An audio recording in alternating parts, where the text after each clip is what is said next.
ഒറ്റയാൻ കഥയുടെ 8-ാം ഭാഗം. അച്ഛൻ്റെ സംശയങ്ങളെക്കാൾ അമ്മയുടെ ഭാഗത്തെ ന്യായങ്ങളും സത്യസന്ധതയുമാണ് തന്നെ അമ്മയോട് ചേർത്തതും. മദ്യത്തിനും മയക്കുമരുന്നിനും വേണ്ടി തൻ്റെ ബിസിനസ്സുകളും നശിപ്പിച്ച് അമ്മയുടെ താലിമാലയൊഴിച്ച് എല്ലാം വിറ്റുതുലച്ചു. എടുത്താൽ പൊങ്ങാത്ത ലോണുകളുടെ ചുമടും അമ്മയുടെ ചുമലിലായിരുന്നു. മദ്യത്തിൻ്റെയും കഞ്ചാവിൻ്റെയും ഉന്മാദത്തിനടിപ്പെട്ട ഒരാളുടെ അട്ടഹാസങ്ങളും പോർവിളികളും കൊലവിളികളും കേട്ട് കേട്ട് മടുത്ത് അമ്മയെ ഒരു മുഴം തോർത്തിൽ വരെ എത്തിച്ചു. അവിടെ നിന്ന് രക്ഷിച്ച ആ 5 വയസ്സുകാരൻ്റെ നിശ്ചയദാർഢ്യമായിരുന്നു ഇന്നും കണ്ണനിൽ. ദാമ്പത്യത്തിൽ എന്തെങ്കിലും അമ്മ സന്തോഷം അനുഭവിച്ചിരുന്നു എന്ന് ഒരിക്കൽ പോലും കണ്ണൻ ചോദിച്ചില്ല. തൻ്റെ ഓർമ്മയിൽ അങ്ങനെയൊന്നും കണ്ടിട്ടില്ല. എന്നും വഴക്കും ഉപദ്രവങ്ങളും കാരണം കണ്ണീരൊഴിഞ്ഞ് കാണാനാകില്ല. ഇടമുറിയാതെയുള്ള കരച്ചിലിൻ്റേതാകാം ഇന്നും മായാതെ കിടക്കുന്ന കൺതടങ്ങളിലെ നീലിമ കലർന്ന കറുപ്പും. അത് അമ്മയുടെ സൗന്ദര്യത്തെ കുറച്ചില്ല, കൂട്ടിയതേയുള്ളൂ.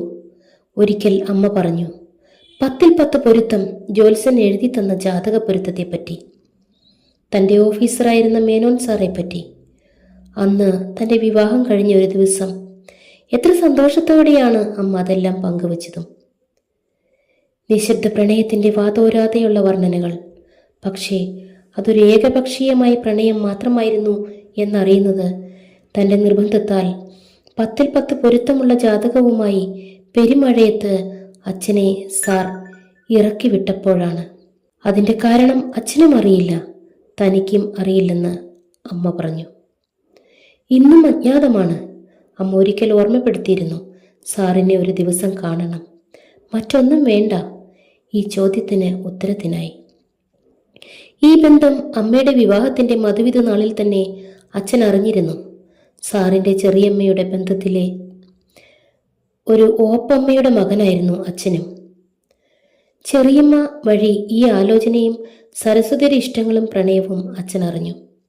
അതേപ്പറ്റിയുള്ള കൂട്ടിച്ചോദ്യങ്ങളാണ് അമ്മയുടെ പിന്നീടുള്ള ഉറക്കം കെടുത്തുന്ന രാത്രികളും. നീ അവൻ്റെ കൂടെ പുറത്തോ?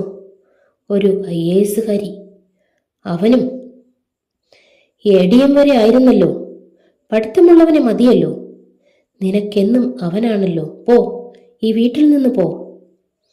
അയാളുടെ ആക്രോശം തലമുടി കുത്തിൽ പിടിച്ച് അഴിഞ്ഞാടിയപ്പോൾ ഏതോ ഒരു രാത്രിയിൽ അമ്മ സഹികെട്ട് പറഞ്ഞുപോയി, സാറ് വന്നൊന്ന് വിളിച്ചാൽ ആ നിമിഷം ഞാൻ കൂടെ പോകുമെന്ന്. ആ മറുപടി അച്ഛൻ ഒരിക്കലും പ്രതീക്ഷിക്കാത്തതായിരുന്നു.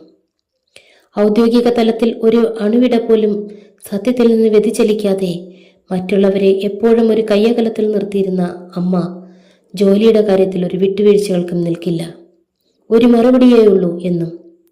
ദേ ഇപ്പോഴും അന്നിറങ്ങി തന്നെയുമായി, ഒരു ചരട് പോലും എടുക്കാതെ ഉടുതുണിയുമായി തൻ്റെ പുസ്തക ബാഗമെടുത്ത് അമ്മയുടെ ഡിപ്പാർട്ട്മെൻറ്റിൻ്റെ ഗസ്റ്റ് ഹൗസിലേക്ക്.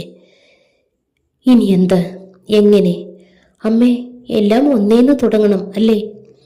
അല്ല മോനെ, നമ്മൾക്ക് 2 പേർക്കും കൂടി 0-ൽ നിന്ന് ആരംഭിക്കാം. എനിക്ക് നീയേ ഉള്ളൂ, നീ മാത്രം. ജീവിതം 0-ൽ നിന്ന് ആരംഭിക്കുന്ന ഒരമ്മയുടെയും മകൻ്റെയും കഥ.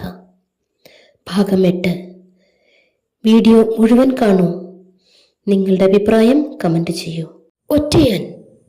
കഥാകൃത്ത് മാനുവൽ TT. 9-ാം ഭാഗത്തിനായി നമുക്ക് പ്രതീക്ഷയോടെ കാത്തിരിക്കാം.